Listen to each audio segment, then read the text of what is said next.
What if I told you that an Amish boy can fall in love with a girl who dresses plainly, prays the same prayers, shares the same ancestors, and believes in the same God, and still be told by his entire community that she is the wrong choice and that choosing her will cost him everything he has ever known?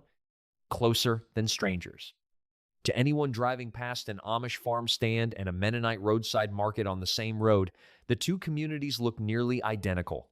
Plain clothes, deep faith, hard work, large families. From the outside, the difference looks like a footnote.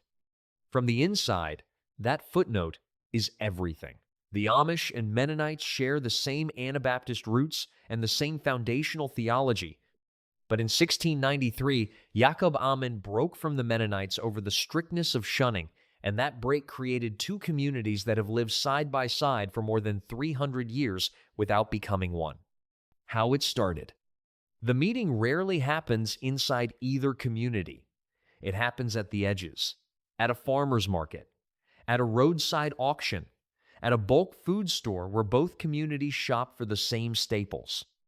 In these in-between spaces, two young people raised on parallel tracks can find themselves standing in the same place at the same time. He notices her because she is familiar without being known. She dresses plainly, works quietly, speaks Pennsylvania Dutch. She understands things he would have to explain to an English girl. Different enough from every girl in his district to make him pay attention in a way he has not before. It starts slowly, a conversation, a returned glance, a note passed through a mutual contact. What they have is the quiet certainty that they want to be in the same place again. What separates them?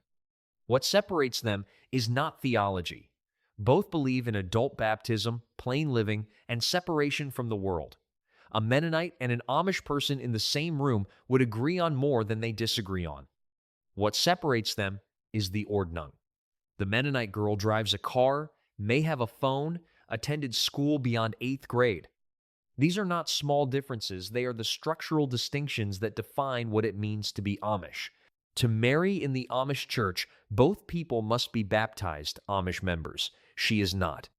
She is, in the eyes of the church, an outsider, warm, faithful, but an outsider nonetheless. His family finds out, in a district this small, things surface quickly. A buggy seen twice on the same road is remembered. A name mentioned too casually at the supper table lands differently than intended. When his family finds out, the first response is not anger, it is concern in the language of love. His mother asks careful questions. His father grows quiet. The message underneath is the same. This is not a path that leads somewhere good. They do not want to lose him. That is what every conversation is quietly about. Her world reacts. The Mennonite girls' community reacts differently, but not without its own complications. Mennonite communities vary widely. Some are conservative and share much of the Amish concern about intermarriage with other groups. Others are more moderate and more open to relationships that cross community lines, provided the person being brought in shares the same faith foundation. What her parents feel is something more personal than theology. They have watched their daughter grow up inside a community that gave her language, friendship, faith, and identity. The Amish boy she has feelings for comes from a world that is, in important ways, more restricted than her own. If she were to follow this relationship to its conclusion, if she were to become Amish, she would be moving toward a life with fewer freedoms than she currently has, not more. Her church community watches too, some with curiosity, some with quiet disapproval, some with genuine concern for what this relationship will eventually require of her. Because in a community that values plain living and faithful commitment, the question is not only whether she loves him, the question is whether she is prepared to become someone different for the rest of her life. The bishop's position. The bishop does not need to be told directly. By the time the relationship has developed enough for both families to know about it, the bishop already knows. In a district this size, the bishop is rarely the last to hear anything. His position is not personal. He does not speak against the Mennonite girl as a person or question her faith. What he makes clear to the boy in a private conversation that is firm without being hostile is that the church's rule on this matter is not negotiable. To be married in the Amish church, both parties must be baptized Amish members. This has always been the rule. It will not be set aside for this situation. The bishop also makes clear what the boy's options are. The girl can choose to leave the Mennonite church, fully convert, and be baptized Amish. Or the boy can end the relationship and find a wife within his own community. Those are the paths the church can bless.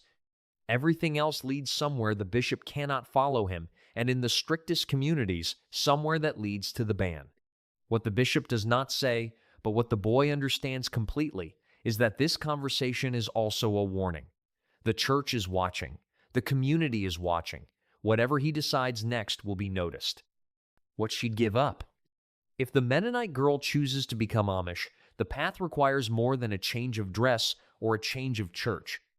It requires the complete dismantling of the life she has built and the rebuilding of an entirely different one. She gives up her car first, then her phone, then electricity in whatever home she will eventually live in. If she has pursued education beyond 8th grade, and many Mennonite young women have that education no longer defines her daily life in any practical way. The career path it pointed toward closes. The independence it supported narrows significantly. She must learn to worship differently. Amish services are in Pennsylvania Dutch, conducted in homes, and structured according to traditions she was not raised inside. She must learn the ordnung of a specific district, its particular rules about dress, about technology, about what is permitted and what is not, and she must learn them not as an observer, but as a member who will be held accountable to them for the rest of her life. Conversion to the Amish church is rare. It is not designed to be easy. The community does not evangelize or encourage outsiders to join. A convert who arrives through love rather than genuine calling is watched carefully for years. She will always be, to some members of the community, someone who came from outside. That does not fully disappear. What he'd lose by leaving. If the boy decides he cannot ask her to make that sacrifice, or if she decides she cannot make it, then the only remaining path is for him to leave the Amish church and enter her world instead. What that costs him depends on one critical detail: whether he has been baptized. If he has not yet been baptized into the Amish church, leaving is painful but does not result in formal shunning. He will grieve the loss of his community. His family will struggle with his absence. But the church cannot formally shun someone who never made a vow to it. He walks away carrying loss, not discipline. If he has been baptized, and most Amish young men are baptized between 18 and 22, the situation changes entirely. Leaving after baptism means breaking a vow made before God and the congregation. That vow is the foundation on which shunning rests. He will be excommunicated. And depending on the strictness of his district, the ban that follows may be a lifetime condition unless he returns and confesses before the church. He would be entering the Mennonite world with the ability to drive a car, use a phone, access electricity. He would be gaining freedoms he never had. And he would be doing it while losing his parents at the dinner table, his brothers at the work site, and the community that shaped every hour of every year of his life. The shunning question. Whether he faces shunning if he leaves depends on which community he comes from, and this is a distinction that matters enormously. In Lancaster County and other conservative Old Order districts, shunning after baptism is strict and lifelong unless the person returns to an Amish church. A boy from Lancaster who leaves to join a Mennonite congregation will be shunned. His parents will not eat at the same table with him. His siblings will limit contact. The community will maintain the ban until he comes back or until the conditions for lifting it are met, which in the strictest communities means returning specifically to the Amish church, not simply to another Anabaptist group. In more moderate Midwestern communities, parts of Indiana and Ohio, the approach is different. Some of these districts will lift the ban if the person who leaves joins a related Anabaptist church, including a Mennonite congregation. The shunning in these communities functions as a spiritual warning rather than a permanent verdict. If he lands somewhere they consider a faithful Christian community, some of his relationships remain intact. But even in the most moderate communities, leaving is not painless. Something changes that does not fully change back. The ease of belonging, the assumption of welcome that an Amish man carries inside his own district is gone. He has to earn his way in a new community while carrying the weight of the one he left. Where they go, where this story ends depends on which version of it is being lived. There are several. In some cases, the relationship ends before it fully begins. The boy, facing his family's pain and his bishop's position, makes the decision that his community requires of him. He ends contact with the Mennonite girl. He stays. He eventually marries someone from within his district. The girl goes on to her own life in her own community. Both of them carry something from the encounter that they do not discuss with anyone who did not already know about it. In other cases, the girl converts. It happens rarely, but it happens. She goes through the process fully, is baptized Amish, and they marry within the church. The community accepts her, cautiously at first and more fully over time. She builds her life inside the ordnung. Some of what she gave up, she eventually stops missing. Some of it, she never stops missing. But she chose it, and she lives inside that choice with whatever combination of peace and grief it produces. In still other cases, he leaves. He joins her world, faces whatever consequences his specific community brings, and builds a life that was not available to him inside the Amish church. He has access to things he never had. He also has absences that do not fill. His children grow up knowing they have Amish grandparents they see carefully and at a distance. He learns over years what it means to carry a community inside yourself even after you are no longer inside it. The story of an Amish boy and a Mennonite girl is not a story about two people who are too different. It is a story about two people who are almost exactly the same in faith, in values, in background, in the way they understand work and family and God, and who still find themselves separated by a boundary that neither of them drew and neither of them can move. The Amish community did not build its marriage rules out of cruelty.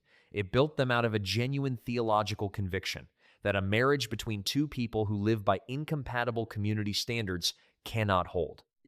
That a horse and buggy life and a car driving life cannot be lived from the same household. That the ordnung is not a preference but a covenant, and that a marriage built across that covenant line is a marriage built on a crack. That conviction is real, and it is also not the whole story. Because two young people who found each other in an in-between space at a market, at an auction, at the edge of each other's worlds, did not find each other by accident. They found each other because the things that matter most to them are the same things, and the community rules that separate them have nothing to do with whether they are right for each other. What happens when an Amish boy falls in love with a Mennonite girl is that one of them has to disappear, not literally, but the person they were before this choice, rooted in a specific community, carrying a specific identity, belonging to a specific place, cannot survive the crossing intact. Someone changes, someone loses, someone builds something new from what remains. And sometimes, against the rules and the expectations and the centuries of separation, they find a way to do it together.